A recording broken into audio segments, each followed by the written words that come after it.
The 10:14 p.m. flight to Tokyo didn't just smell of stale pretzels. It smelled of the exact perfume my mother wore the day she vanished in 1998. I sat in 14B, clutching a boarding pass that felt like it was humming against my palm, vibrating with a low subatomic frequency. Across the aisle, a man in a charcoal suit was reading a newspaper dated tomorrow. I looked closer, squinting through the dim cabin light, and saw my own face on the front page under a headline that read, "Local architect found in locked room with no doors."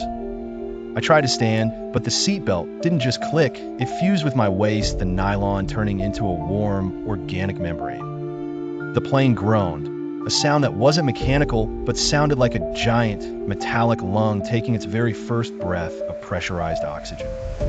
"Don't look at the windows," the flight attendant whispered as she passed. Her eyes weren't blue or brown. They were rotating kaleidoscope lenses, clicking through colors as she scanned the cabin. "The view outside hasn't been rendered yet. We are currently between realities." I ignored her and pulled back the plastic shade. Outside, there was no sky, no clouds, and no stars. There was only a vast, infinite library of floating, translucent furniture, thousands of armchairs, lamps, and clocks drifting in a violet void, waiting to be placed. "We are the interior designers," the man with the newspaper said, folding the paper to reveal his hands were made of polished mahogany. "Every flight is actually a moving van for a new world. You aren't a passenger, Elias. You're a structural support beam."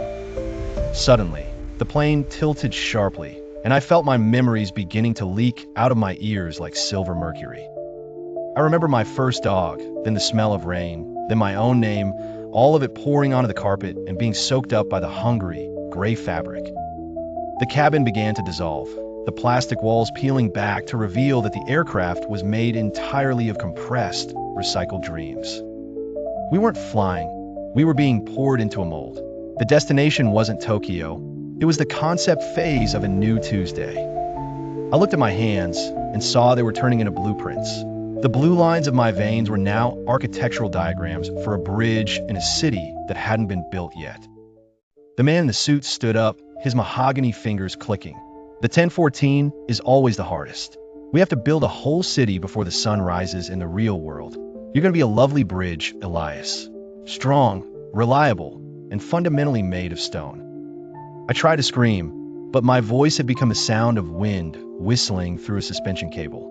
My bones were hardening into reinforced steel, and my heart was slowing down to the steady, tectonic rhythm of a foundation being poured into the deep, dark earth. The flight attendant returned.